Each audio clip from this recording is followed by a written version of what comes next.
नमस्कार दोस्तों, स्वागत है आपका एक बार फिर मेरे यूट्यूब चैनल में एक नए वीडियो के साथ। दोस्तों, आज की वीडियो में मैं आपको बताऊंगा यूएस वीज़ा इंटरव्यू आप किस लैंग्वेज में दे सकते हैं। जी हाँ दोस्तों, काफ़ी दिन से बहुत से लोगों की क्वेरी आ रही थी, उनके कुछ डाउट थे कि क्या यूएस वीज़ा इंटरव्यू इंग्लिश के अलावा और किसी लैंग्वेज में भी दे सकते हैं। तो दोस्तों, वीडियो जो होगा वो बहुत छोटा होगा, इसलिए अंत तक देखिएगा। तो सबसे पहले दोस्तों मैं बता दूं आपको कि यूएसए जो है वो कई तरीके के वीज़ा इशू करता है। जैसे टूरिस्ट वीज़ा हो गया, और आपका स्टूडेंट वीज़ा हो गया, या आप वर्क परमिट पर जा रहे हैं, तो कई वीज़ा की कैटेगरी होती है उनकी। ठीक है, तो यहाँ पर आपको एक चीज़ मैं क्लियर कर दूं कि अगर आप स्टूडेंट वीज़ा पर जा रहे हैं, ठीक है, या आप वर्क परमिट पर जा रहे हैं, तो आपको इंग्लिश कंपलसरी है। क्योंकि जाहिर सी बात है भाई, अगर वहाँ आपको पढ़ना है तो इंग्लिश कंट्री है तो आपको इंग्लिश आनी चाहिए। ठीक है, वहाँ पर आपको काम करना है तो भी आपको इंग्लिश आनी चाहिए। ठीक है, लेकिन टूरिज्म जो यूएस का टूरिस्ट वीज़ा होता है, जिसे B1 B2 वीज़ा भी कहते हैं, इसको आप इंग्लिश के अलावा अदर लैंग्वेज में भी दे सकते हैं। अदर लैंग्वेज का क्या ऑप्शन रहेगा? हिंदी रहेगा, उर्दू रहेगा, और इसके साथ साथ आपकी कोई लैटिन भाषा है, जैसे आप तेलुगु बोलते हैं, ठीक है, तमिल बोलते हैं, मराठी बोलते हैं, गुजराती बोलते हैं, तो इन सब लैंग्वेज में भी जो है आप इंटरव्यू दे सकते हैं, लेकिन सिर्फ और सिर्फ टूरिस्ट वीज़ा, जिसे B1 B2 वीज़ा भी कहते हैं।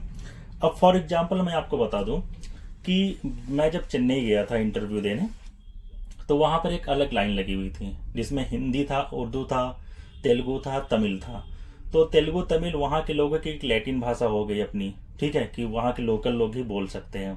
ठीक है, हिंदी तो हुआ कि हिंदी पूरे ऑल ओवर इंडिया में कहीं हर जगह चलती है। कुछ कुछ जगह पर विवाद रहता है कि मुझे हिंदी नहीं आती है, ऐसा वैसा लोग बोलते हैं। ठीक है, अब अगर जो आपको अगर जो गुजराती और मराठी जो है में इंटरव्यू देना है, तो पॉसिबिलिटी ये है कि वो मुंबई एम्बेसी में जो है इसकी सुविधा हो सकती है। ठीक है, और पंजाबी जो दिल्ली के आसपास है, वहाँ पर आप दे सकते हैं। लेकिन ओवरऑल आप इतना मानिए, ठीक है, कि आपकी अगर लैटिन भाषा कोई भी हो, ठीक है, मैं तो इतना मानता हूँ कि भाई इंडिया में कोई रहता है तो उसको हिंदी जरूर आती होगी। बहुत 10% लोग हुए हैं जो नहीं मानते हैं, या कुछ लोग को आती भी है तो वो मना कर देते हैं कि मुझे Hindi, I don't know Hindi. ठीक है, इंग्लिश में बात करिए या फिर आप उनकी अपनी लैंग्वेज में बात करिए। तो यहाँ पर मैं आपको बताना चाहूँगा एक बार फिर से कि अगर आपने टूरिस्ट वीज़ा के लिए अप्लाई किया है, जिसे B1 B2 वीज़ा भी कहते हैं, तो इंग्लिश के अलावा आप हिंदी में इंटरव्यू दे सकते हैं या अपनी लैटिन भाषा में इंटरव्यू दे सकते हैं। ठीक है, वहाँ पर या तो वीज़ा ऑफिसर को वो लैंग्वेज आती होगी, नहीं तो साथ में ट्रांसलेटर होगा, जो आप बोलेंगे वो उनको बताएगा, और जो आप बोलेंगे वही बताएंगे।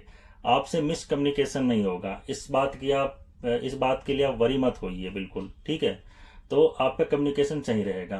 तो मुझे लगता है कि आपका डाउट क्लियर हो गया। ठीक है, तो आप भी अपने इंटरव्यू की तैयारी करिए। ठीक है, लैंग्वेज पर मत दिक्कत करिए कि आपको इंग्लिश आएगी तभी आप यूएस टूरिस्ट वीज़ा इंटरव्यू दे सकते हैं, ऐसा कुछ नहीं है। आप हिंदी में भी दे सकते हैं, ठीक है, तेलुगु, तमिल, मराठी, इन सब में भी आप इंटरव्यू दे सकते हैं। लेकिन यूएस टूरिस्ट वीज़ा इंटरव्यू, ठीक है, बाकी अदर के लिए आपको इंग्लिश कंपलसरी है। तो फ्रेंड्स, वीडियो को यहीं पर करते हैं समाप्त। ठीक है, और अगर आप भी यूएस टूरिस्ट वीज़ा से रिलेटेड किसी प्रकार की कोई भी जानकारी अगर आपको चाहिए, तो आप स्क्रीन पर दिए गए नंबर पर कांटेक्ट कर सकते हैं। तो दोस्तों, वीडियो को यहीं पर करते हैं समाप्त। तब तक के लिए आप सभी को नमस्कार।